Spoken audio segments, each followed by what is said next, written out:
Assalamualaikum warahmatullahi wabarakatuh. Halo, perkenalkan nama saya Bunga Cahaya Kaki. Di sini saya akan mengangkat topik bahasan saya mengenai mengkaji fenomena LGBTQ dan agama. LGBTQ merupakan sekumpulan individu atau komunitas yang berorientasi seksual, lesbian, gay, biseksual, transgender, dan juga queer. Saya tertarik untuk mengkaji fenomena LGBTQ ini setelah melihat seberapa gigihnya mereka dalam menyuarakan hak mereka tentang kesetaraan, kebebasan, dan juga hak-hak kemanusiaan. Pada dasarnya, keberadaan LGBT ini masih menjadi pertentangan dari masyarakat yang pro dan masyarakat yang kontra.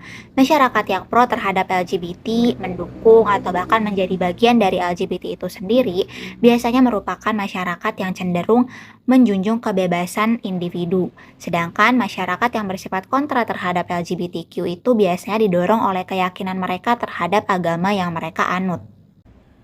Di tengah pertentangan yang masih terus berlanjut, komunitas-komunitas LGBTQ ini justru semakin gencar untuk menunjukkan jati diri mereka dan juga menyuarakan hak-hak mereka mengenai kebebasan, kesetaraan, dan juga kemanusiaan. Dalam pandangan saya, berbicara soal LGBTQ tidak pernah lepas dari bicara soal agama. Bagaimana agenda dan aksi-aksi yang dijalankan oleh komunitas LGBTQ bertentangan dengan ajaran agama menjadi suatu fenomena serta kajian yang menarik. Salah satu contoh yang menunjukkan hal tersebut saya perlihatkan melalui postingan akun Twitter @sosmedkeras. Dalam video tersebut terlihat perempuan-perempuan yang menggunakan hijab atau kerudung sebagai atribut keagamaan sekaligus juga penanda bahwa mereka merupakan bagian dari umat Islam turut menyuarakan hak mereka dalam gerakan atau aksi mengenai LGBTQ. Hal ini tentunya menimbulkan banyak kecaman dari masyarakat atau dalam konteks ini netizen, karena apa yang mereka lakukan tidak sesuai dengan ajaran agama Islam. Selain itu, ada juga akun Twitter @pride_token yang cuitannya atau postingannya banyak mendapat kecaman dari masyarakat. Dalam cuitannya tersebut dikatakan bahwasannya Nabi Muhammad dan Tuhan Yesus itu mengajarkan umatnya untuk saling menyayangi tanpa peduli orientasi seksual masing-masing. Melihat dari hal itu, saya mencoba untuk mengkaitkan fenomena LGBTQ dan agama ini dengan pemikiran milik Jean-Paul Sartre, Gilles Deleuze, dan juga John David Caputo. Paul Sartre, esensi diri manusia itu adalah keterbukaan dan eksistensi mendahului esensi.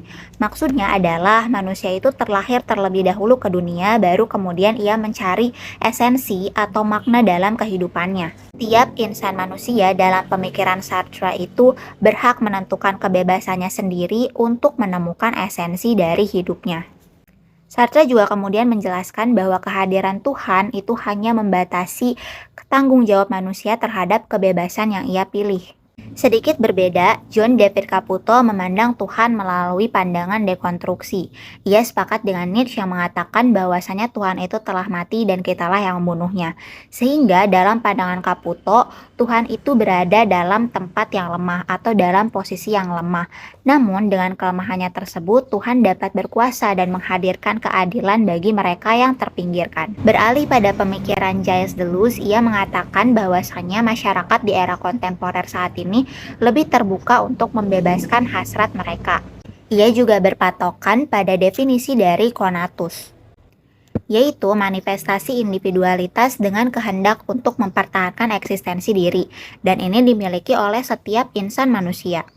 Bagi yang berada di pihak kontra, kaum LGBTQ ini dianggap sebagai kaum yang melawan dan juga menentang ajaran agama. Sedangkan pihak yang pro memandang pihak yang kontra sebagai kelompok atau individu yang diskriminatif dan cenderung berpikiran sempit. Di antara pertentangan tersebut, komunitas-komunitas LGBTQ yang semakin berani untuk menunjukkan diri mereka jika dikaji melalui pemikiran Jean-Paul Sartre. Mereka sedang berusaha atau sedang mencari esensi dalam kehidupan mereka. Mereka berusaha mencari esensi kehidupan mereka dengan bersifat terbuka. Terbuka dalam artian mereka membebaskan diri mereka untuk menunjukkan siapa diri mereka yang sebenarnya. Seperti menunjukkan same gender relationship yang mereka jalankan, melakukan aksi atau gerakan yang semakin kuat, dan melakukan prosedur operasi transgender hingga akhirnya kemudian transgender bukan lagi menjadi hal yang tidak biasa. Jika mengkaji melalui pemikiran Gilles Deleuze mengenai hasrat, keterbukaan mereka tersebut didorong oleh keinginan mereka untuk membebaskan hasrat mereka dalam rangka mempertahankan eksistensi diri mereka sebagai seorang manusia.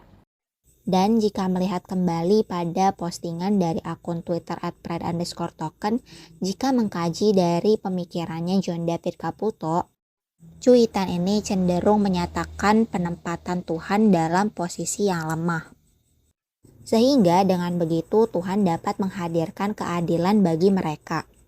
Saya katakan begitu sebab dalam Al-Quran dan Alkitab, perbuatan LGBTQ itu merupakan perbuatan yang melanggar agama. Namun dari cuitan akun Twitter @pride_token ini menunjukkan bahwasanya akun ini memiliki suatu interpretasi, pemahaman atau pandangan yang berbeda di luar dari Alkitab dan Al-Quran.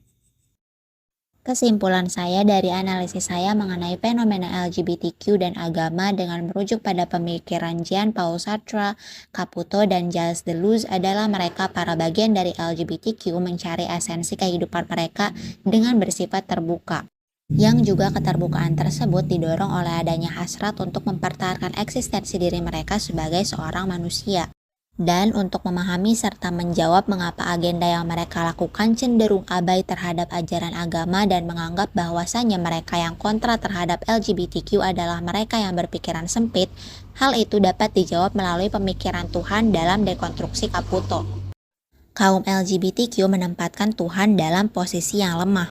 Dan dengan kelemahannya tersebut, Tuhan dapat menghadirkan keadilan bagi mereka yang terpinggirkan atau dalam konteks ini adalah mereka yang menjadi bagian dari LGBTQ. Itu dia penyampaian yang dapat saya sampaikan. Kurang dan lebihnya mohon maaf. Wassalamualaikum warahmatullahi wabarakatuh.